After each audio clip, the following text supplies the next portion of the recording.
Hello YouTube, Pixels here and welcome back to my channel. Today we're going to be doing something different on my channel. It's going to be like a review, my thoughts on Forza 6 Apex.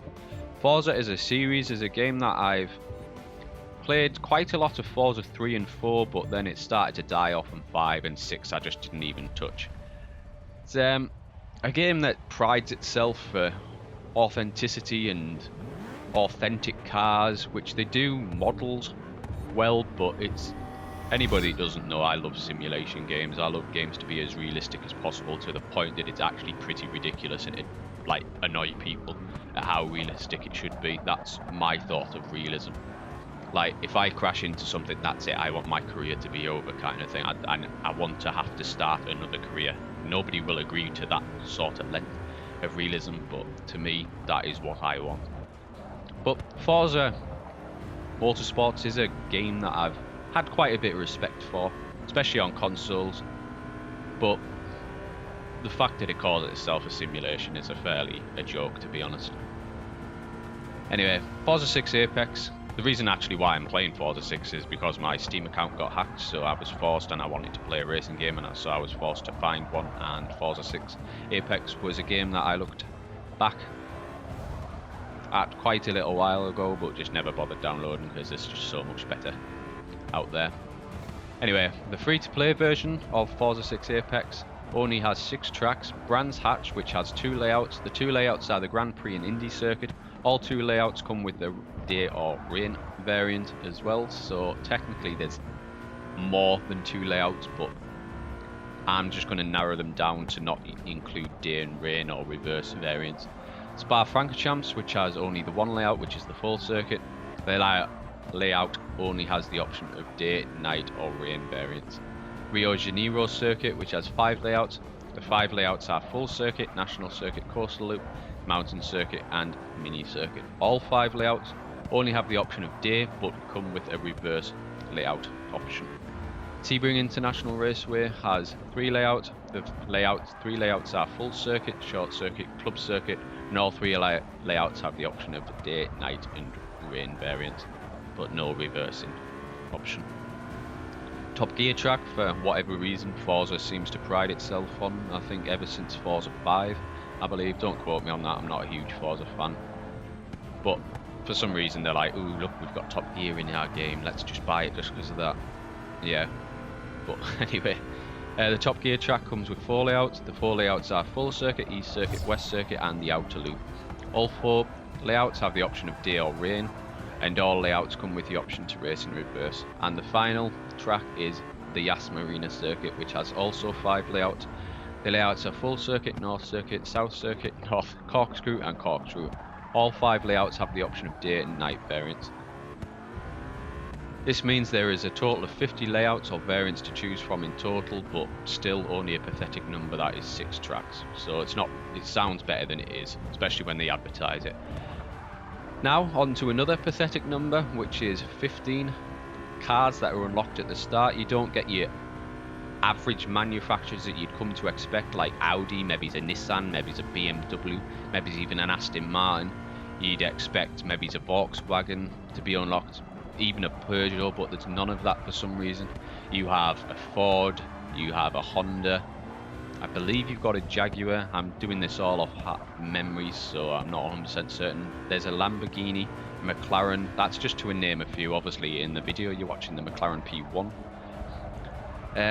But manufacturers in the game are has got a decent amount of manufacturers, like Ariel, Chevrolet, Ferrari, Ford, Honda, Jaguar, Koenigsegg, Lamborghini, I don't know why I said it like that, McLaren, Peugeot, Volkswagen, Audi, Nissan, BMW, Bentley, the list goes on. There is quite a few manufacturers. But the way this game works is 15 cars unlocked at the start. I don't know them exactly, but obviously you can tell the McLaren is. There's a few Lamborghini, like I've always mentioned. There's also 43 other cars to be unlocked, which can be done for free by just playing through the game and ranking up. They'll eventually come available. It tells you what rank you need. But there's also an option to buy them for 79p per car, which in grand scheme of things for free to play is actually really dirt cheap. I mean, Race Room, I think they charge like anywhere from 2 to more, and obviously iRacing charge a stupid amount of money for their cars. But if you do decide to unlock this and like the game enough, although I don't know why you would like the game, but it brings the total up to 58. But there is a premium edition of the game which costs a little under 15, which gives you access to another track, the famous Nürburgring, which has 3 layouts: the full circuit, Nordschleife or whatever it's called, and the GP circuit. All 3 layouts come with a day, night and rain variant, which brings the total layouts of tracks to 59. The premium edition also ups the cars to 76 cars from 58, and adding manufacturers which you don't get in the original game, like Audi, Nissan, BMW, Bentley, BAC, Aston Martin and Hennessy. There are quite a few others, but I'm not going to name them all. So here's a little recap. The free version of the game, you get 50 track layouts from 6 locations with 15 cars to start off with another 43 to be unlocked, which brings the total to 58 cars. However, like I say, if you decide to buy the premium edition of the game for a little under 15, your car roster will go from 58 to 76, track layouts from 50 to 59, and locations from 6 to 7. So the premium edition gets you an extra 18 cars, which I assume still have to be unlocked anyway, so you're not going to get access to them straight away. And 1 extra track with 9 extra layouts, which makes the total, obviously, of layouts to 59, which is pretty pathetic if I'm honest with you, and I think everybody will agree if you compare it with all the other racing games out there. Anyway, with that out of the way, onto my actual thoughts. Right, when booting up the game, I thought, wow, this looks bloody fantastic. Just look at them graphics. I mean, insane amount of detail in the textures. You can see the paint, like, unevenness. You can see every little bit to do with carbon fiber. Honestly, it's a game you actually have to see in person before you actually comment on it, because it's not going to look anywhere near as good in this video. But it's honestly the best racing game I've ever seen in terms of graphics. And to be honest, there isn't many racing games I haven't played either on PC, consoles, or even going as back as the Sega Mega Drive, which was my first gaming console, if you want to call it that. But this game does honestly look so good. Like I say, you have to look at it yourself in glorious 4K. I've got this game that you're seeing on max, even at 4K. I've got 16 times anisotropic filtering on, basically everything cranked up to 11. It absolutely looks amazing. Anyway, with that praise out the way, here comes the bad. This game has no content, which I kind of addressed at the start. Only has 59 track layouts if you decide to buy the full version, and 76 cars. When you compared that to the console version, which has like 450 cars, I think. Not sure on tracks, but I know it's a lot more.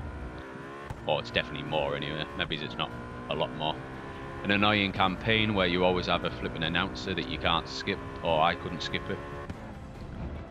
And as it's a sim racer, apparently, if you look at the box, especially on the Forza 6 box, awful car handling, somewhat embarrassing AI that suddenly out of the blue just brake on a straight for no reason, or suddenly catch up to you like they've got some sort of nitrous, or anybody knows about FIFA, EA AIDS, whether there's Forza AIDS, I don't know, but they just seem to come out of nowhere and just catch up, and then after that they might swing back into you, which causes you to brake, then you might have a big massive pile up. It's pretty ridiculous. I like what they're trying to do with drivatars. That's been around for a little while now.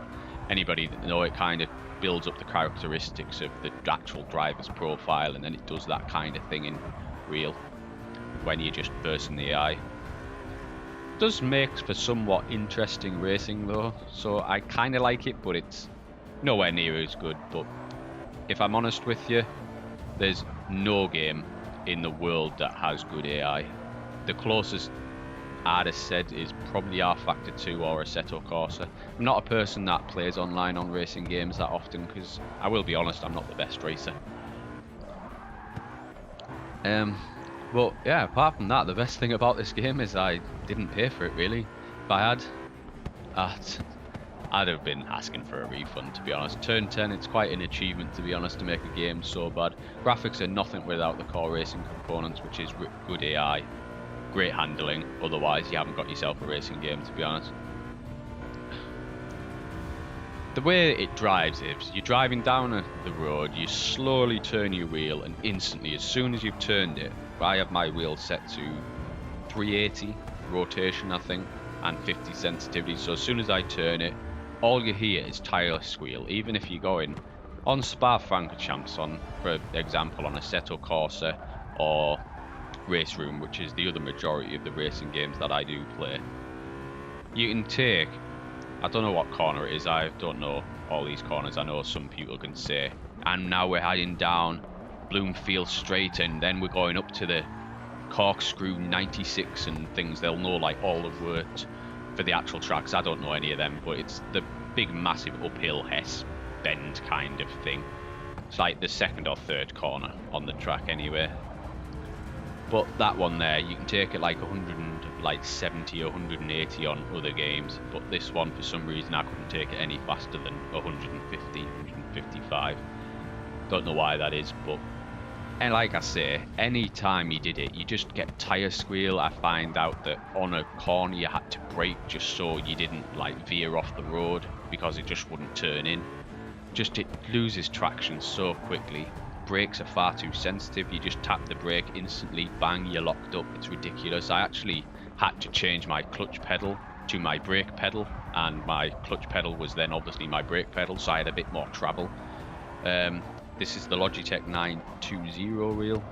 The brake pedal is like the actual brake pedal in real life, so in that terms it's actually quite good. It gets to a certain point and then just stops, because that's when the brakes are on as full and you can't push it as far as you can, but it stops travel really. So like I say, I don't really know what else to say about this game. It doesn't have good AI or handling, which, like I said before, I think R-Factor 2 or Assetto Corsa have the best AI, but still, they still don't do it right. R-Factor 2 or Assetto Corsa, no game does. Don't get me wrong though, there's still some little positives about this game. Graphics are hugely customizable to run even on the oldest machines, and like I mentioned at the start, Forza Vista is amazing. If you want to learn specifics about cars, the attention to detail is amazing. You can open and close doors, you can get inside, you can press buttons, it'll do little panning shots. It's really, really good in that aspect. But apart from that, without key components that makes a racing game, I'm afraid this game is just a miss for me really. Right, anyway, I've waffled on enough about this game. As you can tell, by what I've been saying, I absolutely hate this game, and I don't want to spend too much longer. It's my honest opinion, so don't like shout me down in the comments how stupid I am or whatever. Try the game for yourself and see what you think. You might absolutely love it. But please like, comment, and if you haven't already, please subscribe for videos every Monday and Saturday at 6 PM UK time. Bye bye.